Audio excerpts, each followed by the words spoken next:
Okay, so I guess Iceman was an Omega level mutant. Did anybody else know that? Because I didn't. I don't know how this guy is an Omega level mutant, but let's check it out. About ICEMAN Bobby Drake and why he's considered to be an Omega level mutant. And what I'm hoping is that at the end of this video, you'll have a better understanding of his powers, as well as how they've changed over the course of his publication history.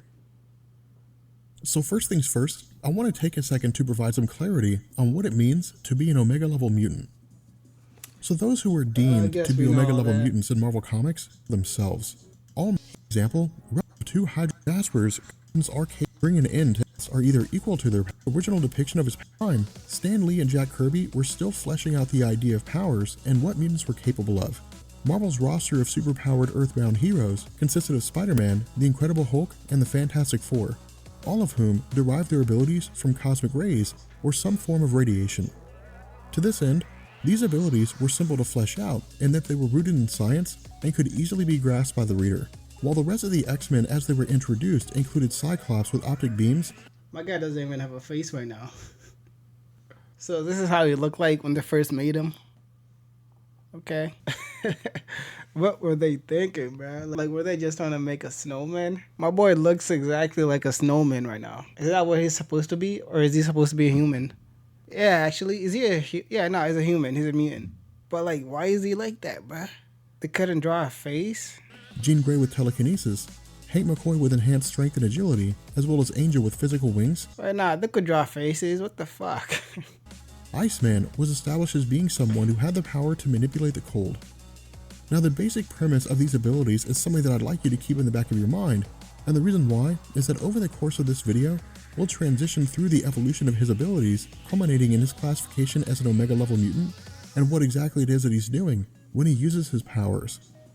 Okay. Now, regarding his original appearance, since the comics were targeted towards young readers and the X-Men themselves were teenagers, the powers of Iceman reflected this in that he was simply depicted as a snowman. Now, an important distinction to make here is that Bobby Drake... Yeah, that was so stupid, bro. Like, how's everybody else like a human and then he's a fucking snowman? What the fuck? Well, I guess not everybody's a human, but like, a snowman, bro? Come on. ...is not physically turning himself into snow. Instead, he's providing himself with a snowy covering that's akin to icy snow, which protects him from conventional weapons. Oh, okay. So he didn't actually turn into snow. That's just a coating, I guess. I guess it's for protection. Something Marvel also established early on was that Bobby had the power to create various defensive constructs out of snow, including ramps and boxes capable of repelling Cyclops' optic beams, as well as offensive constructs like snow grenades, which encompass other objects, blanketing them in snow, and actually freezing them in the process. What are those? Now, the way that Bobby Drake does this is by literally bringing hydrogen and oxygen atoms together to form water, and then freezing them to create objects or surround himself with snow. Now, I'd like you to keep this in the back of your mind, since this will be one half of the equation. Grenade? I get like a snow blast or something like that, like out of his hands, but how do you make a snow grenade? I don't think there's a clip of that anywhere. I'm actually trying to see that. That will go on to establish why Iceman is Omega level. But following these first depictions of his powers, the constructs available to Iceman began to expand, including virtually anything he wished to create, with X-Men issue number 4 providing us with our first view of Bobby Drake creating ice ramps, allowing him to slide from one location to another. However, Marvel also established that there were limits to Iceman's abilities as well as weaknesses. As an example, Bobby Drake was originally only able to affect... Bruh, is this that blue guy? Like, with the big ass feet? Like the monkey dude from the X-Men? We keep seeing this guy with the big ass feet. I think that's the blue guy, like the scientist and shit. I forgot his name because it's been a while, but you guys know who I'm talking about. I don't gotta explain too much, but that looks like him. Why isn't he blue? Objects within his field of view, meaning that he couldn't arbitrarily freeze an object on the other side of the world. In addition to this, temperatures as high as 212 degrees, which is where he couldn't arbitrarily Iceman's abilities as well as weaknesses. He can freeze something across the world. Bobby Drake was originally only able to affect objects within his field of view, meaning that he couldn't arbitrarily freeze an object on the other side of the world. In addition to this, temperatures as high as 212 degrees, which is where water converts to steam, were capable of melting Bobby's snow exterior as well as melting the constructs that he created. Now, following this, emphasis was put on Bobby Drake fine-tuning his abilities and was reflected in issue number 6 which provided him with a more human appearance while encased in snow. In addition to this, with issue number 7, the snow appearance of Bobby Drake and his The fuck is that now, bruh? Still looks like a snowman to me, man. Just with the face now. constructs began to reflect an icier appearance, with the walls that he created showing to have icicles a little better. with more of a bluish hue. And in issue number 28, Marvel established that he was able to take on an icy form that could actually make him almost transparent. However, because these early comics functioned to establish the foundations of the X-Men's abilities, between issue number 4 and the cancellation and reboot of the series with issue number 94, not much changed in terms of his powers.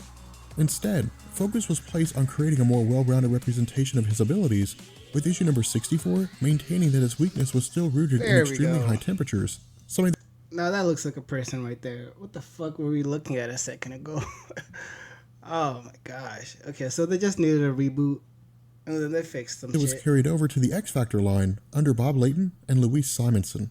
It wasn't until Uncanny X-Men issue number 314 under Scott Lobdell that Iceman was elevated to Omega level status.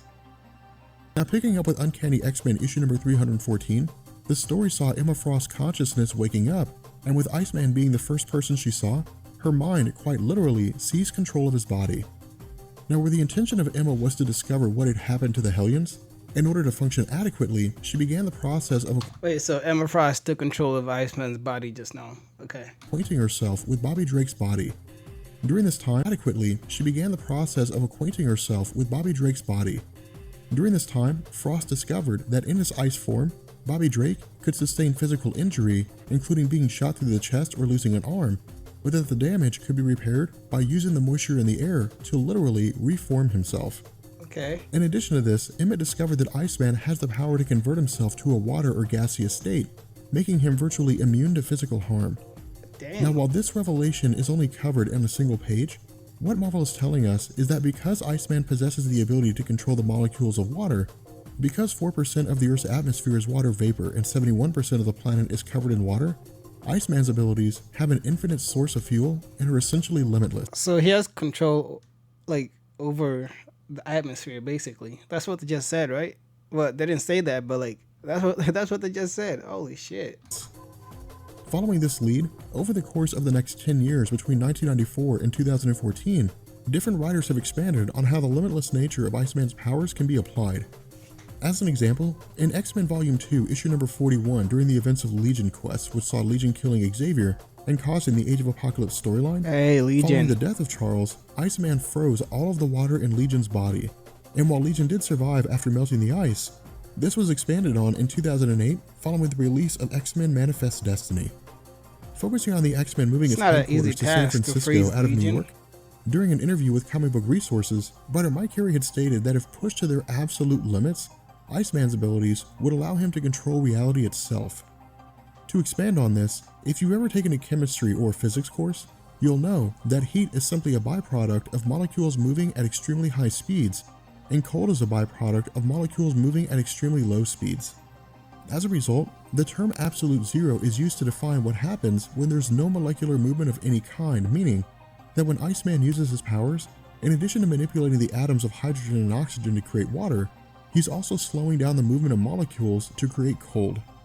To this end, while this type of control is limited to his immediate vicinity, if given enough training, the ability to control molecules could expand to all of space and time. What do they mean by time? I get all of space, maybe. But like, what do they mean by time, bro? How can he reach all of time? He cannot reach all of time. He can't freeze time. What? With that being said, we're going to bring this video to an end, and make sure you guys post a comment down below Okay. and let me know which Omega level mutant you think we should discuss next. Yeah. Well, this was interesting. I don't get that space and time type thing. I get like he can like probably freeze like a planet maybe, but he can't freeze time. I'm gonna put the link to this video down in the comments or something. But if you're new to the channel, hit the like and subscribe button, and I'll see you guys in the next reaction.